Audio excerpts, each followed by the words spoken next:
जैसा कि विदित है कि इस बार बीएसपी के संस्थापक एवं जन्मदाता मान्यवर श्री कांशीराम जी की जयंती को होली व अन्य त्योहारों के कुछ ही घंटे बीत जाने के बाद दिनांक 15 मार्च को खासकर यूपी व दिल्ली सहित पूरे देश में इनके अनुयायियों ने अपार संख्या में इकट्ठा होकर इसे विभिन्न स्तर पर मनाया है और अपने श्रद्धा सुमन अर्पित किए हैं, जिसके लिए पार्टी उनकी अति आभारी है। साथ ही होली सहित अन्य विभिन्न त्योहारों के बीच इस बार मान्यवर श्री कांशीराम जी की जयंती जिस अति उत्साह व जोश के साथ मनाकर उनके अनुयायियों ने अपनी पार्टी को हर स्तर पर मजबूत बनाने का तथा उनकी एकमात्र उत्तराधिकारी व पार्टी की राष्ट्रीय अध्यक्ष का अपने पूरे तन मन धन से साथ देने का जो संकल्प लिया है, तो उसने पार्टी को मजबूती देने के लिए मेरे हिम्मत व हौसले को कई गुना और ज़्यादा बढ़ा दिया है, जिसे मैं अभी तक की तरह आगे भी अपने जीते जी अपने व्यक्तिगत तथा भाई बहन व रिश्ते नातों आदि के स्वार्थ में कभी भी कमजोर नहीं पड़ने दूंगी। वैसे भी मेरे भाई बहन व अन्य रिश्ते नाते आदि मेरे लिए केवल बहुजन समाज का ही एक अंग है, उसके सिवाय कुछ भी नहीं है। इसके अलावा पार्टी व मूवमेंट के हित में बहुजन समाज के जो भी लोग अपनी पूरी ईमानदारी व निष्ठा से कार्य करते हैं, तो उन्हें पार्टी में जरूर आगे बढ़ने का मौका दिया जाएगा और इस मामले में मेरे रिश्ते नाते आदि भी आड़े नहीं आएंगे। यहाँ मैं सावधानी के तौर पर ये भी बताना चाहूँगी कि पिछले कुछ वर्षों से सत्ता व विपक्ष में बैठी सभी जातिवादी सांप्रदायिक व पूंजीवादी पार्टियां बीएसपी के विरुद्ध अंदर अंदर आपस में मिलकर बहुजन समाज की एकमात्र हितैषी पार्टी बीएसपी को किस्म किस्म के हथकंडों के जरिए इसे कमजोर करने की पूरी कोशिश में लगी है, क्योंकि यहाँ जातिवादी पार्टियों को खासकर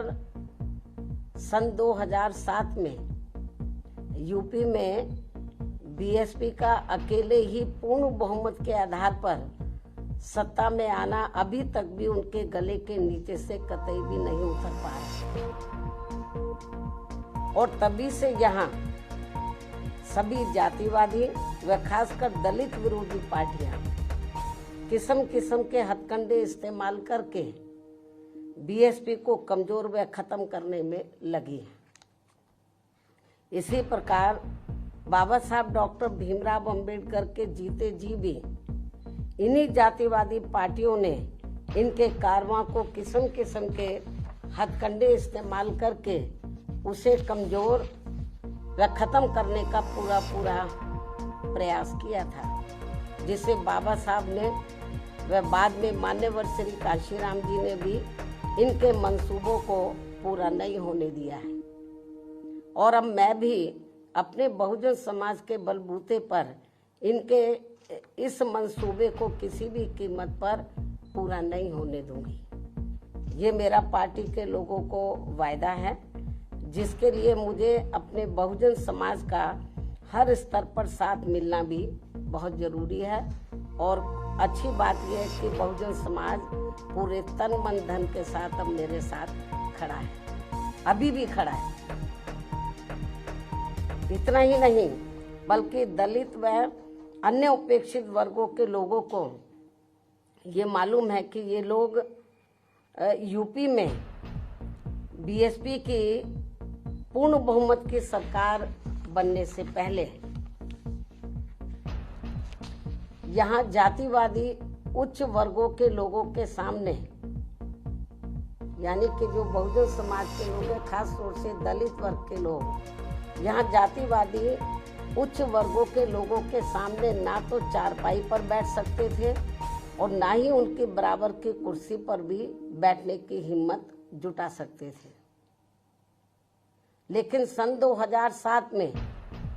बीएसपी की अकेले पूर्ण बहुमत की सरकार बनने के बाद से ये सब अब काफी कुछ बदल गया। अब ये लोग उनके बराबर में चारपाई व कुर्सी आदि पर भी पूरे सम्मान के साथ बैठ सकते हैं। ये जो बहुजन समाज के लोग हैं, यही है वास्तव में यहाँ सही सामाजिक परिवर्तन। यही है वास्तव में यहाँ सही सामाजिक परिवर्तन, जिसे मेरे नेतृत्व में बनी बीएसपी की सरकार ने लाया है। लोग सामाजिक परिवर्तन की बहुत बात करते हैं, लेकिन उसको धरातल पे कभी उतारते नहीं हैं। लेकिन मेरे नेतृत्व में सन 2007 में जब अकेले पूर्ण बहुमत की सरकार बनी, तो इसे मैंने धरातल पे उतारा, जिससे यहाँ यूपी में हमारे संतों, गुरुओं व महापुरुषों का काफी हद तक सपना साकार हुआ है, जिसकी वास्तव में पूरी देन मान्यवर श्री कांशीराम जी की है। और ये सब यहाँ समाज में परिवर्तन लाने के मामले में इतिहास के पन्नों में जरूर लिखा जाएगा। इसके साथ ही बीएसपी की सरकार ने ही यहाँ यूपी में इन वर्गों के लोगों को,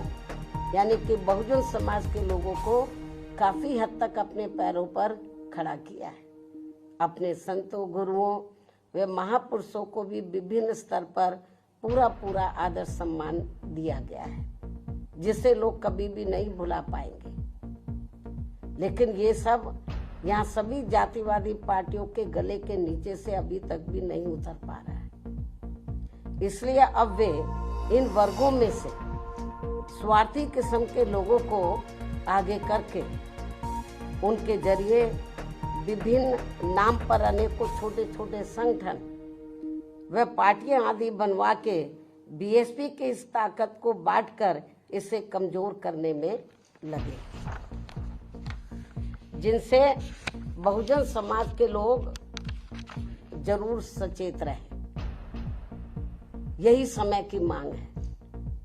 और यही पार्टी व मूवमेंट के हित में इनका सही कदम भी होगा, यदि हमारे लोग सचेत रहते हैं। इसके अलावा यहाँ मैं ये भी कहना चाहूंगी कि देश के प्रधानमंत्री बीच में अपनी खुद की गरीबी का तो जरूर उल्लेख करते रहते हैं,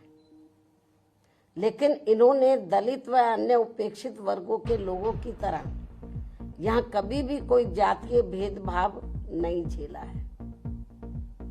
जो ये सब हमारे संतों, गुरुओं व महापुरुषों ने समय समय पर झेला है,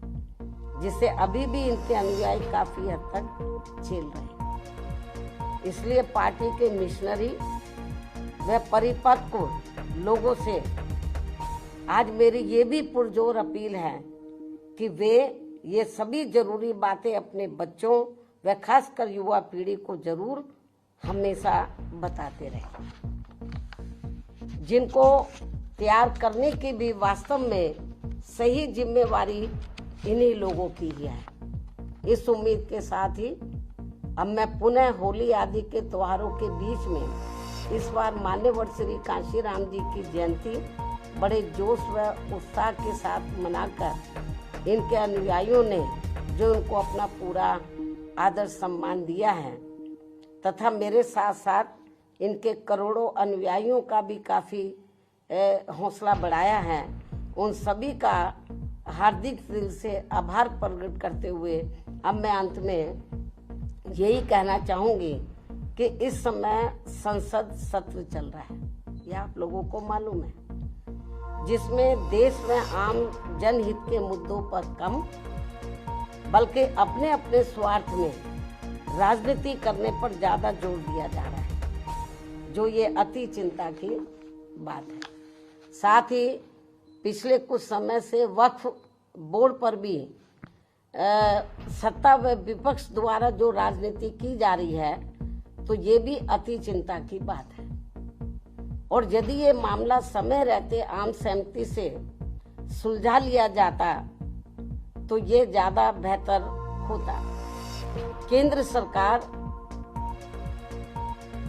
सरकार इस मामले में जरूर पुनर्विचार करे, सोच विचार करे। ये भी हमारी पार्टी की केंद्र सरकार से पुरजोर अपील है। इस उम्मीद के साथ ही अब मैं अपनी बात यहीं समाप्त करती हूँ। धन्यवाद। जय भीम व जय भारत।